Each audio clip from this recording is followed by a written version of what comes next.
உலகிற்கு ஒளி நீங்கள், உலகுக்கு உப்பு நீங்கள். மிகவும் எளிதான போதனை, ஆனால் வாழ்வதற்கு கடினம். உப்பு உணவுக்கு சுவை தருகிறது, உணவு கெடாமல் பாதுகாக்கிறது. கூடவும் போய்விடக்கூடாது. உப்பு கரைந்து போகிறது. இப்போ உப்பு போல நாம் இருக்க வேண்டுமென்றால்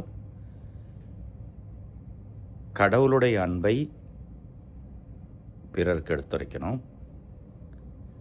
தீமையினால் பாவத்தினால் நாமும் பிறரும் கெடாமல் பார்த்து கொள்ள வேண்டும். நம்மை அழித்து கொள்ள வேண்டும். ஒளி, இயேசுதான் பேரொளி. I am the light of the world. நான் தான் என்று இயேசு சொல்கிறார். நானே உலகின் ஒளி. அந்த ஒளி நம்மிலே பட்டு நம் மூலம் பிரகாசிக்கிறது. அதனால்தான் இயேசு நீங்கள் ஒளி என்கிறார். எனவே இந்த ஒளியை நாம் பிரதிபலித்து,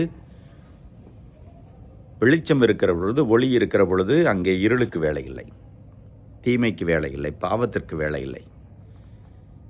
நம்முடைய நற்செயல்களைக் கண்டு பிறர் கடவுளை தெரிந்து கொள்வார்கள், பிறருக்கு வழிகாட்டலாம். வெளிச்சமும் ஒளியும் எல்லோருக்கும் பிடித்தது.